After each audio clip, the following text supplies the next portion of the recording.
U.S. Secretary of State Antony Blinken and Defense Secretary Lloyd have begun talks with South Korea. They're in Seoul on the second leg of an Asian tour aimed at building alliances between regional players and the Biden administration.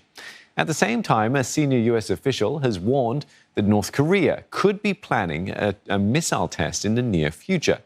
That would be Pyongyang's first serious policy challenge for President Biden.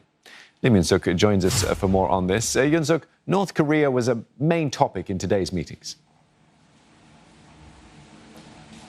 Oh, yes, definitely. North Korea was discussed and it was on top of their agenda. But, there were two separate meetings here, bilateral meetings here, first by the Secretary of State and then the Defense Secretary with their counterparts here in South Korea. Now, the first meeting was between the Defense Secretary Lloyd and South Korea's Defense Minister Seoul. And there they reaffirmed their strong, sort of like 70-year-old alliance, with Secretary Austin saying that the alliance now was had never been more important given the unprecedented challenges from North Korea and also China, and that the ministers supported this diplomatic efforts to denuclearize North Korea.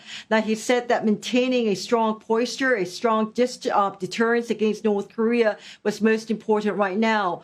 Now, apart from that, the two ministers also discussed other issues, other defense issues, like about the transitioning of the wartime operation control here, with the U.S. Commander-in-Chief handing over to control to South Korea in time of war, and also how to get this trilateral security cooperation, including Japan, to be revived. Now, the defense minister here issued a statement after that meeting saying that the two sides reaffirmed the commitment to the complete denuclearization of the Korean Peninsula and also to bring about permanent peace here. Now, meanwhile, the Secretary of State Blinken, he started off his meeting here talking about that shooting back in Atlanta, where 4 of the 8 Asian Americans who died were ethnic South Koreans. And he started off offering his condolences to the families and also to the Korean community, saying that we are horrified by this violence, which has no place in America or anywhere.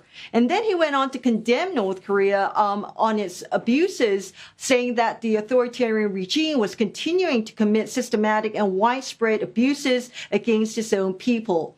And like he did in Japan, Secretary Blinken also slammed China, talking about Hong Kong undercutting the democracy in Taiwan, also Tibet, and also asserted claims in the South China Sea, saying that they all violated human rights law. Now, meanwhile, South Korea's Foreign Minister Chung Eui-yong said that South Korea was hoping for a summit meeting between the South Korean President Moon Jae-in and President Joe Biden at an early date. And so lots of issues came up between both of those bilateral meetings, and I'm sure more of those discussions will be held tomorrow morning when all the foreign ministers will be meeting for a so-called 2+2 meeting at the Foreign Ministry. All right, Mary, thanks for that. Lim Yun-suk speaking to us from Seoul.